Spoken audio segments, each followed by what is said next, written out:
Hi, Lisa. Here we go. We're going to take 2 cups of flour, 2 level cups of flour into a bowl. And you're going to add to the flour 1 tablespoon of sugar, 1 teaspoon of salt,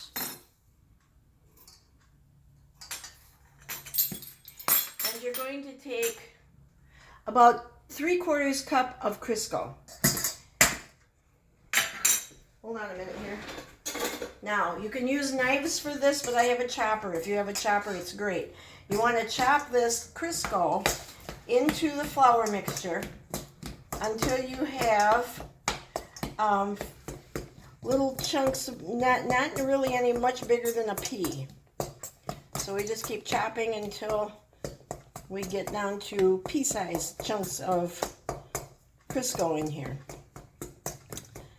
And if you don't have any chunks, you're not going to get a crunchy or a flaky crust. I don't use butter because I find that it's too rich. And that ought to do it. Clean that off. Okay, now here's the tricky part, because I'm not going to give you instructions on how much water. This is how I do it. I use cold water, and I just add a little bit like that, and I start to stir it. And I watch how the dough comes together. Because what you want is to, and I'm going to add a little more, what you want to do is end up with a stiff clump that you're able to incorporate all of the dry stuff into. See how all of the dry stuff, I might just add a smidge more, how all of the dry is disappearing into that clump. You don't want to add very much water. You just keep doing it. And you don't want to also, once the dry is done, you're done.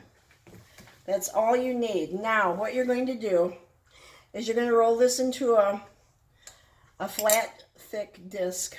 Just a minute. Hold on there.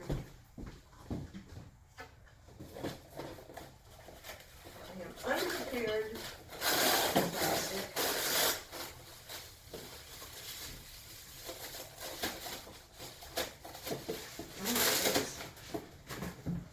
Now this is enough dough for 2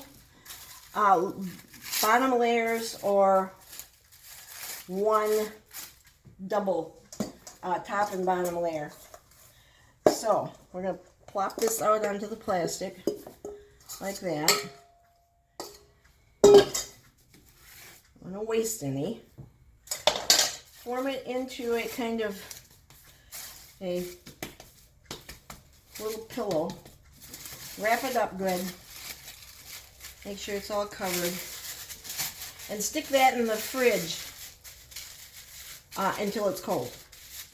And then when you're done, you're going to want to divide it by 1/3 by 2/3. 2/3 goes on the bottom because it needs to be bigger, and the 1/3 will be your top. And once it's cold, it's going to be easy to handle. You're going to roll it out on a floured surface and use lots of flour if it sticks. Be sure not to let it stick. Keep flipping it over if you have to until you get it to the size you need it. That's pretty much the whole thing. Thanks very much for asking. Bye-bye.